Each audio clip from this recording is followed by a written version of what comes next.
TransactionalInvestor.com's Daily Brief. The answer to your question is learn the goddamn process, trade your trading plans, don't take too much risk on any one trade, and just let yourself get rich. Hello, everyone. Actually, I didn't even ask Chris. Can you hear my air conditioner going on in the background, or is that muted out? Okay, cool. Anyway, hello, everybody. All 5 people watching. Happy Friday, TGIF, I guess, and all that. Where are we here? Here's the calendar. It is 9 o'clock, a couple minutes past the top of the hour. Not bad. I think it's important to try and be relatively consistent here with you guys. So 30th of June, last trading day of the month. Actually, this is also last trading day of the second quarter, I guess. So we're going to be heading into the second half of the year. Was it watching some interesting YouTube videos and stuff on people talking about first half performance versus second half performance in the trading year, and how does 2023 look like in comparison to other years that end in 3? Might do a little bit of exploration into that into the after party here today. I guess Julian took a little bit of liberties there yesterday and just decided he was just going to do one video.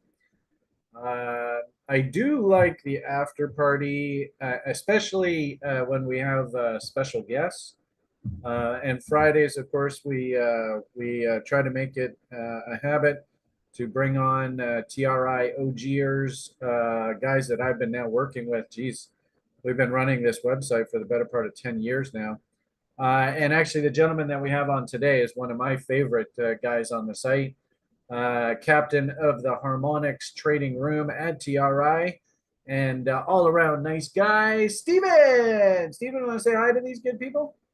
Hey, good people. Happy to be here with you. Happy to be here with you, Brian. Hi. All right. So Steven is a whiz with Harmonics, and it's beautiful to watch him in action. So I think we're probably just going to do like just a casual Friday chit chat, look at different markets and stuff, and review notes. Nothing really in particular, but nonetheless, a great way to sort of finish the week with our community chit chatting in the after party. As well too, did have a couple questions. Of course, TRI algorithms are doing their thing. Don't really like to go into too much detail in these public videos about the algorithms and stuff. Did have a couple people actually ask specific questions, so I'm going to try talk a little bit about it. Just FYI, if you do need tutorials in the on using the breadth indicator and on using breadth tools, just go onto the website in the search box and type in breadth, right? And look at all the stuff that pops up here. You can spend a lot of time just going through and watching videos and referring to TRI's user guide and all that kind of stuff to get schooled up on the breadth. But I know I had someone in particular ask about that earlier today. FYI, breadth signal did fire a signal off a couple days ago. We have been talking a little bit about some significant events happening in the cryptoverse actually today. So we might want to review price action in the context of that big event happening in crypto here today. And we've been talking lots about that. In fact, I talked about it in the Coinigy show on Wednesday, talked about it in daily briefs on Monday and Tuesday, mentioned it in the Broiler Chicken show last Sunday. So you can't make the argument anybody should be caught off guard with what's going on in crypto. And what a big surprise. Bitcoin is basically exactly at the level that we thought that it would be given what's going to happen here today. So maybe tune in for the after party and we'll take a little look at that as well. Let's see. So today, and of course, actually, I've had a few other people ask a little bit more about when is the boot camp going to be up and running. And we're kind of thinking, I built this specific website and everything here back, I don't know, 4 or 5 months ago here, just to show you exactly what a day trader's life should look like, the stuff that you do to set yourself up for success, whether it be checking in on your computer equipment, checking in on yourself, checking in on your sleep habits, your diet, all that kind of fun stuff. Then sort of what are your news events and what are the econs events that are happening? Then, what are the different setups? And actually, over the past 3 or 4 months, I kind of come to the conclusion that I'm not really super jazzed about trading the opening range trade right now. And it's just me and it's just your personality. That's the way it goes. That's the only way you can really figure out whether a setup agrees with you or not, is you got to go through the process of just vetting it out, taking like 20 paper trades at the very minimum. I mean, our level 1 instructor, he wants all beginners to trading to do 100 paper trades just to get yourself going. And actually interesting, somebody had even asked this morning, one of our semi-OGs had said that, they made a plan and they were going to commit to taking all the algo signals right away. And I even replied back, and you are in the call with us, or at least he was. I guess he's gone now. And I specifically said, you know what? Any new trading plan, any new setup, you got to paper trade it at least a good 20 trades. There he is. He's back. Just to try and figure out whether this thing's actually going to work with you psychologically or not. So, anybody that's brand new to the site, and of course, we'll talk about this more in the after party. And you're like, I just signed up because I love this TRI algo thing. It's totally awesome. No idea what the hell it is, but what the heck? It's just so awesome. And I see you guys do it so great with it. Well, the very first thing is you have to build a trading plan.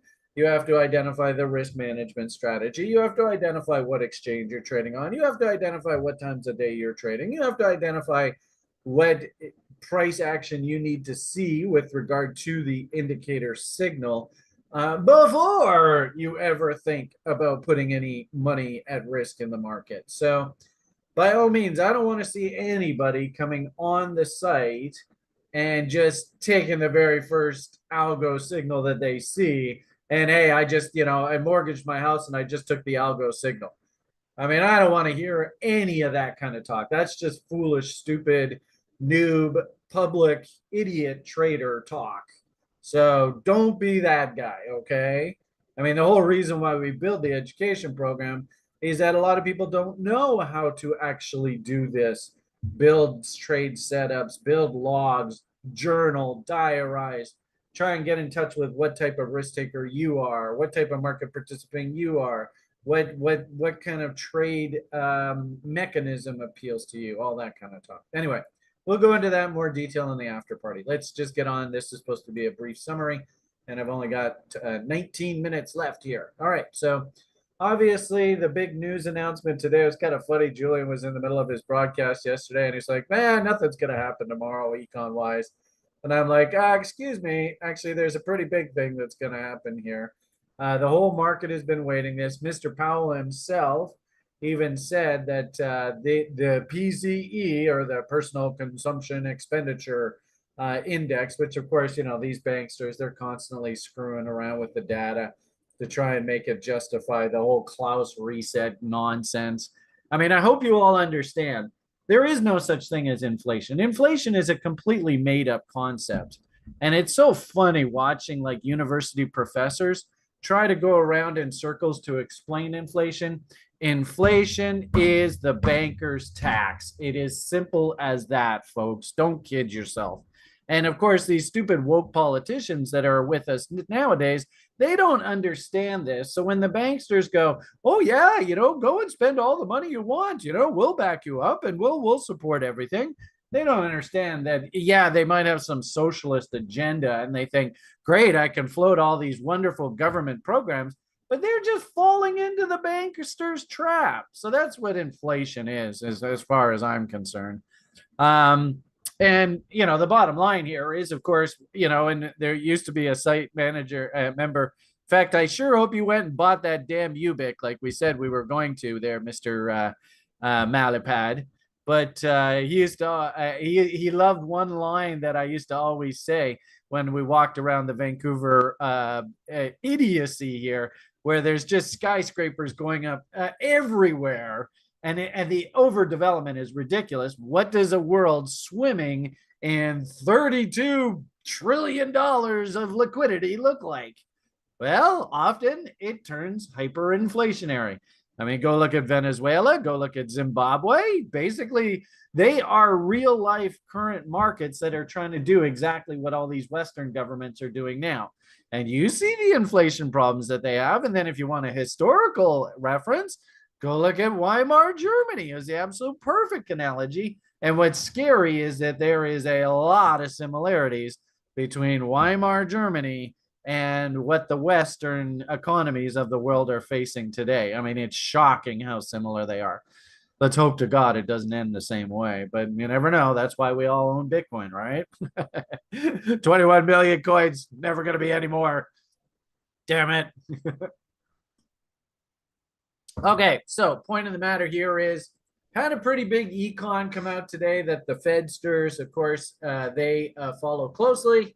And the headline, US PCE inflation slows. Oh boy, that's going to make all the talking heads do a double take. Should make all the banksters somewhat happier. I will say that there were some internals that were a little bit concerning. Remember that Mr. Powell has said explicitly that what he really wants to do is inject a whole bunch of pain into all of our lives. I've seen that pain. I talk to a lot of people in our society, and they are very worried right now. And you start to, you start to hear the jobless numbers and stuff starting to go up and stuff. And the irony of it all is that really the Fed's probably not done until they actually see those unemployment numbers start going up. So interesting enough, yesterday we actually had a report that the initial jobless claims actually tried to actually it ticked down, which I'm sure is not going to make the Fedsters too happy. But anyway, headline here that everybody was concentrating on: what was the personal consumption expenditure going to do today? And it actually came in a little softer than expected. So that basically caused the market to jump higher here. I suppose probably why don't we go look at this stuff in real time?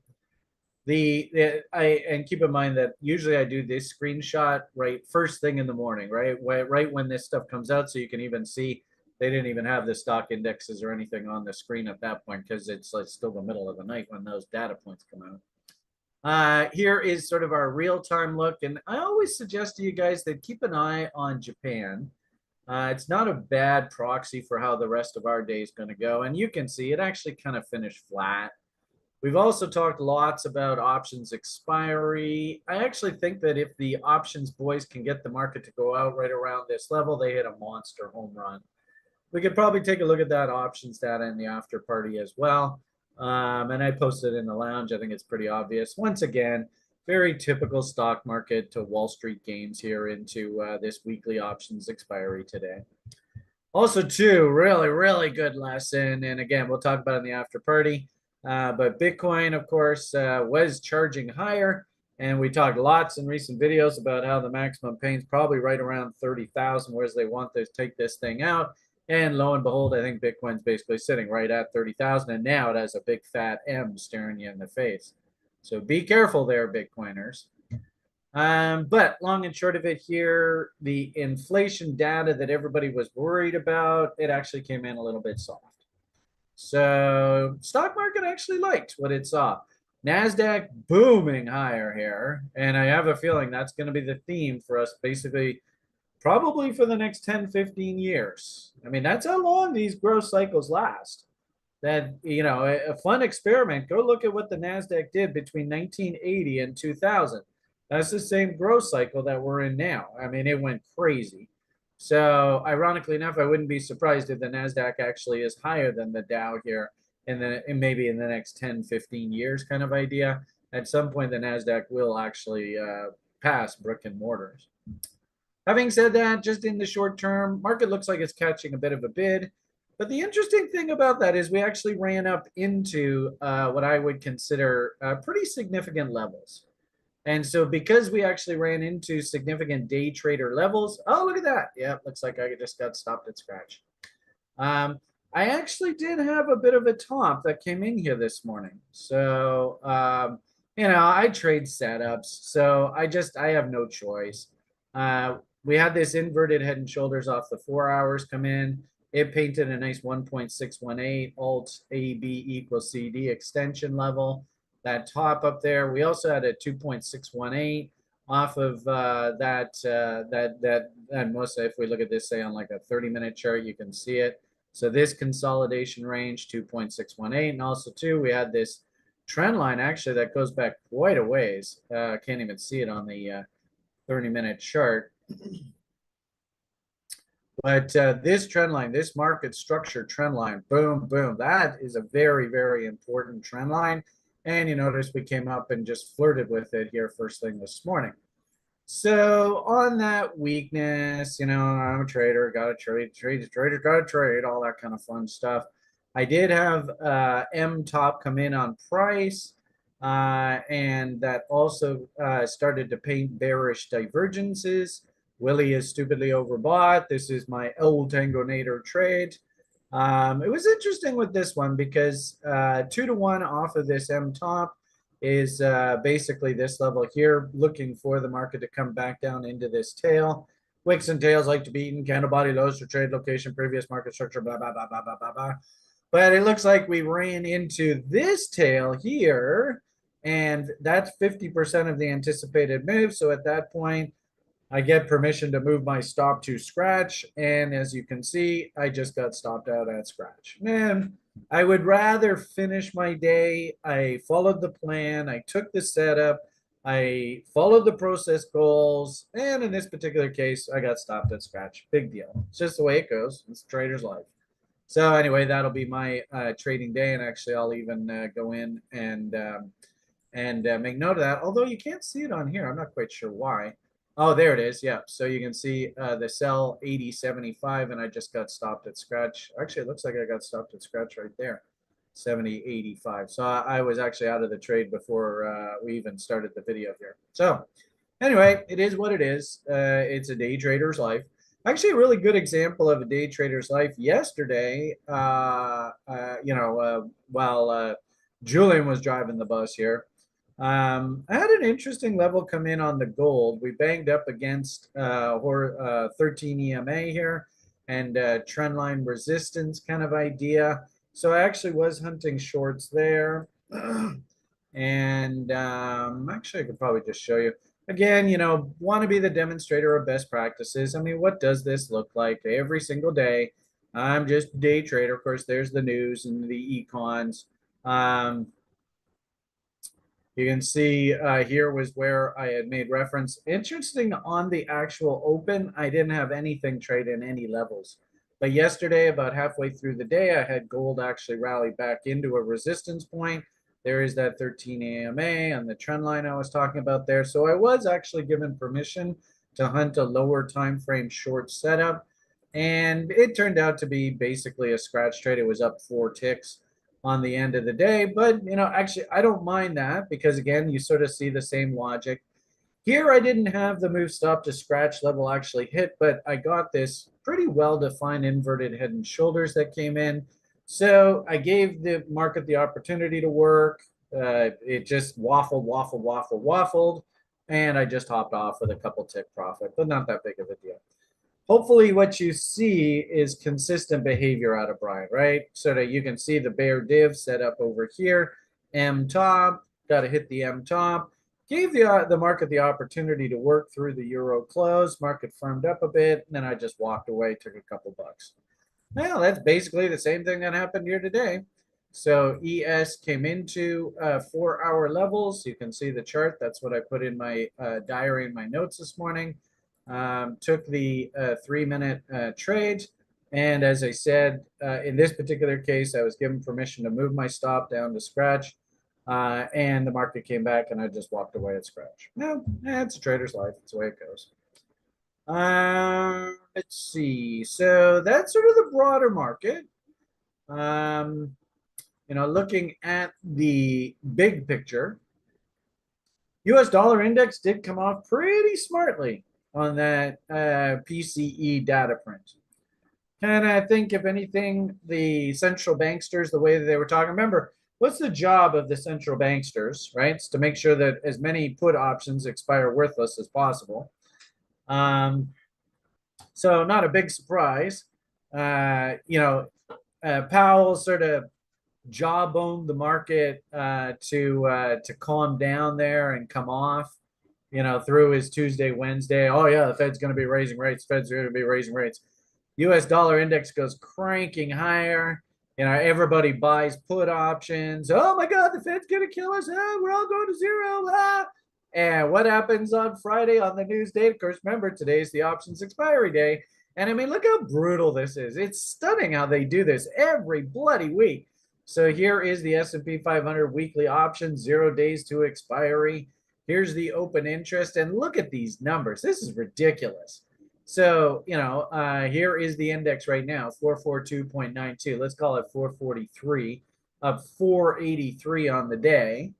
And where is 443? Oh, there it is, 443. And look at the open interest data. I mean, this is insane. You can literally set your watch to this every bloody week. So once again, Mr. Powell did his job. He got everybody to go and buy a whole bunch of put options and freak out. And then they bid the market up here on that PCE data print that was relatively benign. And all of these put options will now officially expire worthless. And look how many put options Wall Street is on the hook for.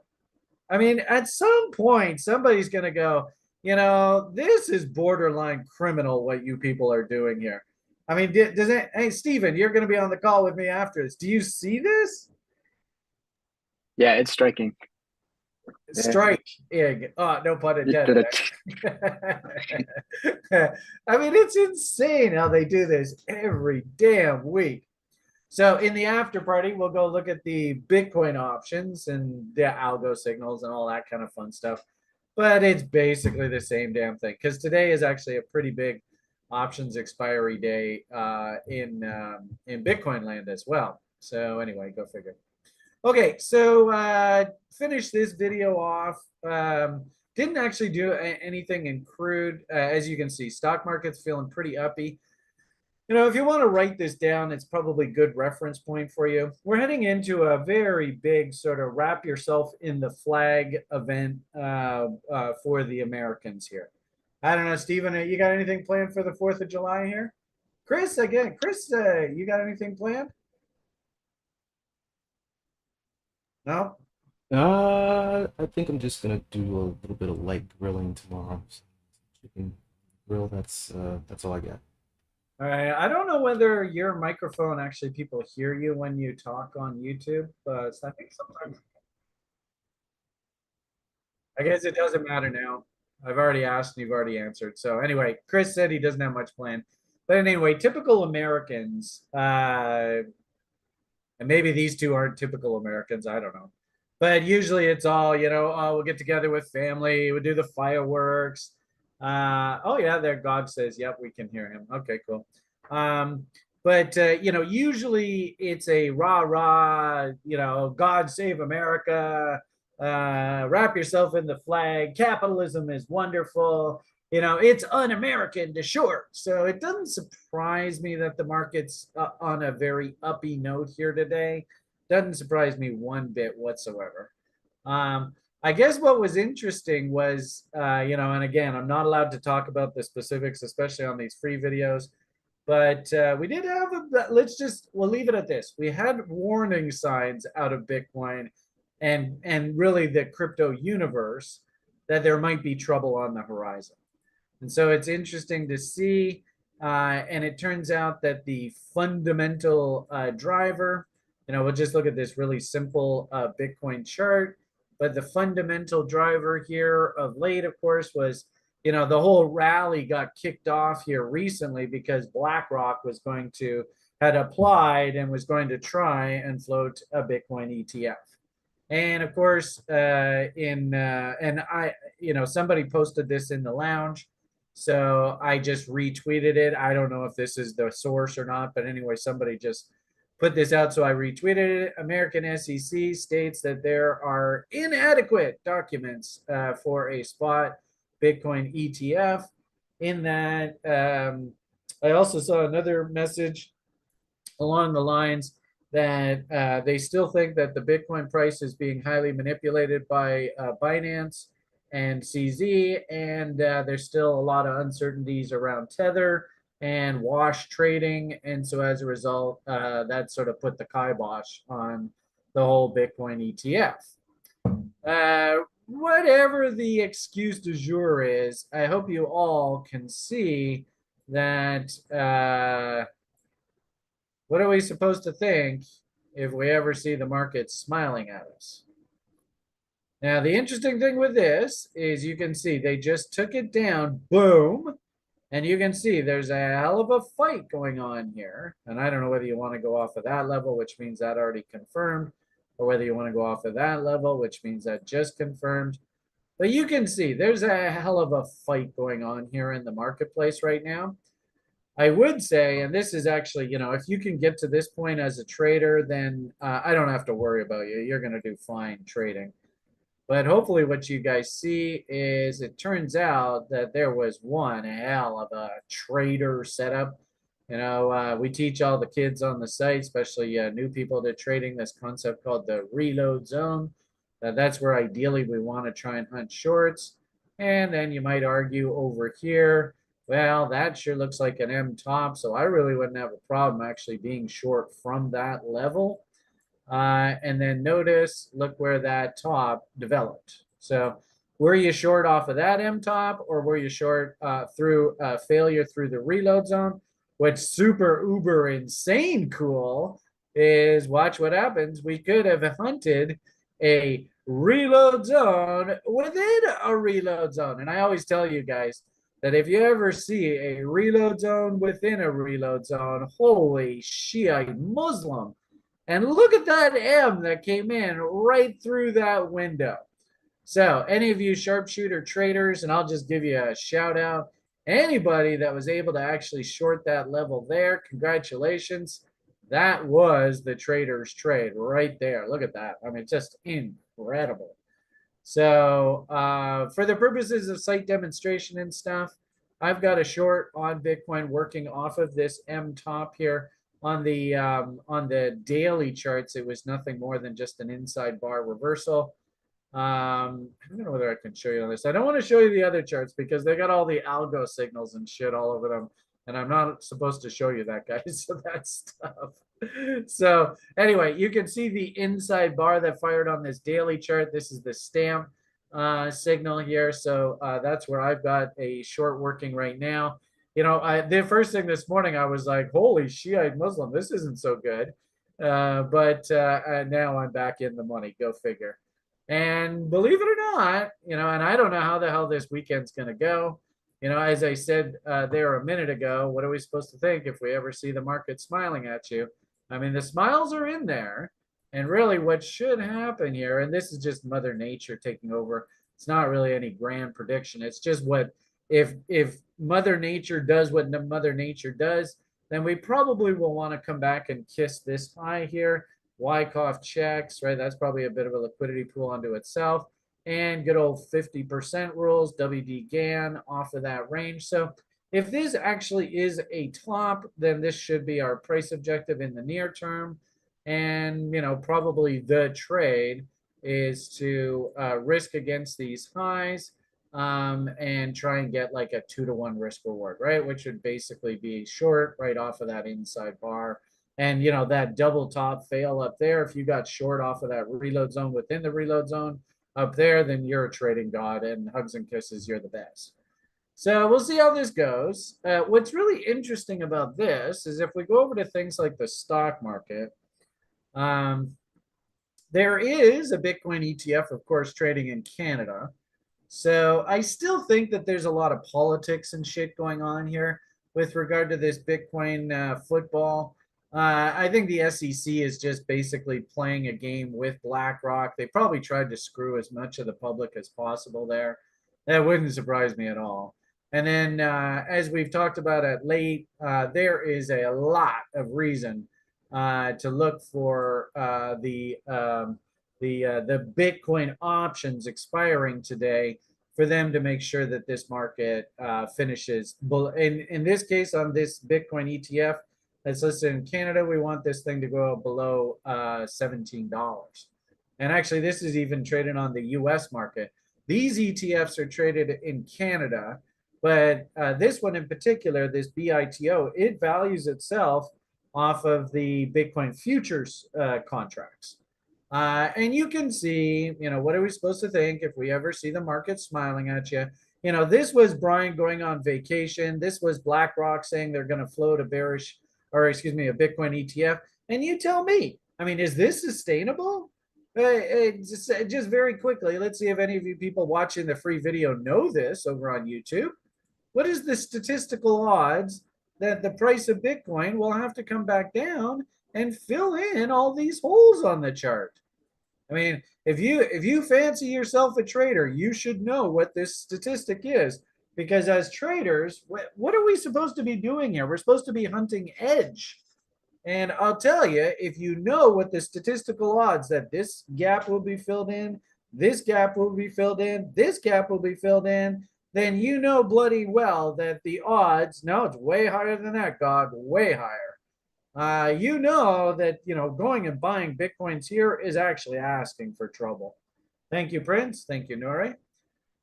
Also, too, and this was really interesting. So I am watching in particular how they actually finish the day here in stock market land, because this is actually a very powerful 3-bar pattern for Brian. And if this market here closes below this low, and if you write it down, it probably is in your best, well, not if you should write this down. And of course, I teach everybody this in our education program. But if we actually close this bar here below this low, and you can see first thing this morning on that ETF news, they took it down. Let's see how the market acts into that, into the end of the day. We still got about 3.5 hours to go here. But if Bitcoin pukes out into the end of the day and we actually close below this low, that is an incredibly powerful signal that we all need to respect and pay attention to.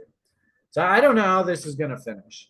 What I would say is that we did have a lot of hints that this thing, especially over in Wall Street, and I'll show you the Wall Street proxy. We'll do the Deribit in the after party, but just to show you the Wall Street proxy, BITO is the Bitcoin ETF there for Wall Street. It's traded off of the futures contracts. And of course, we always want to follow the puts. And notice, do they really want this market to go out below $17 in earnest? I don't think so.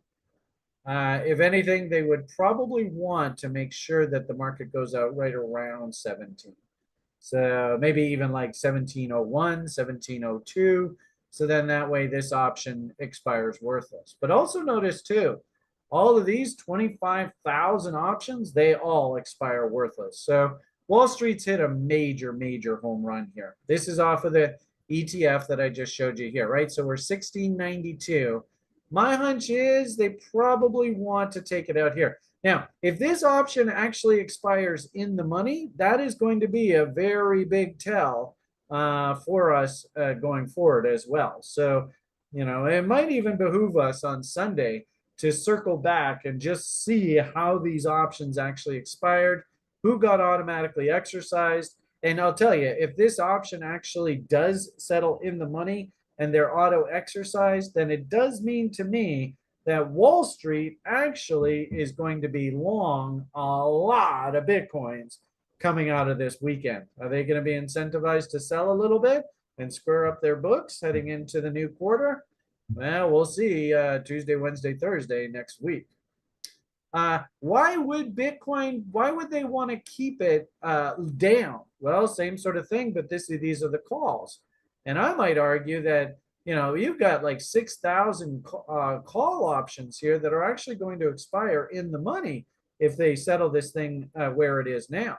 So this is also that same conversation. Do they actually take this thing out below these levels and this key reversal bar fires, which of course, M top, what are we supposed to think if the market's smiling at you? And if Wall Street is actually heavily long Bitcoins, because they're forced to exercise, because keep in mind, they write most of the puts. Do you see the mechanism where, oh, they might just sell a little bit of this and drive the price down to fill in all of these recent price gaps? So be forewarned. What I am going to just leave off with is just understand that this is the end of the second quarter. There's usually a lot of window dressing around this event date because fund managers want their clients who are going to get their mutual fund statements to see that they're long Apple, they're long Amazon, they're long Tesla and stuff into the end of the weekend, into the end of the quarter. What I would say is the next 2 weeks, we actually should take it very, very slow. Because the rule is, and we'll review this. In fact, I think Chris even did a little sort of mini video on this for YouTube. We're coming up into the first 2 weeks of Q3 of 2023. So we should actually just sort of sit and watch and just see where the fund managers are going to put their money to work. And frankly speaking, looking at a price chart like this, I would be damn careful here, damn careful. And there's no way in hell I could buy something that looks like that. I just can't do it. So if anything, over the next week or two, if we could get 1 low, 2 lows, 3 lows, then maybe we can start thinking trend continuation. But considering this M, right, like we said there earlier, what are we supposed to think if we see the market smiling at us? If anything, just be careful here, folks. And then, like I said there earlier, 50% levels. Oh, what a coincidence. The 50% level is sitting right at where this huge hole on the charts is. And what I'd also argue too is, what do you think the odds are reload zones are actually down around these gaps? My hunch is they probably are. So where's good old reload zone? We'll do RLZ, and lo and behold, look how good old Brian's favorite fib would basically be the market coming down and filling in that gap. So there you go. And actually, interesting point DMAC makes. Maybe we'll circle around, talk about this on Sunday. But of course, about a month and a half ahead of Litecoin halving events, I usually find that the crypto market tops out a bit. So somebody's saying that halving event for Litecoin's coming up here in about a month. So it would make sense that crypto maybe has to take a bit of a pause here and clean itself up a bit. So just keep that in mind.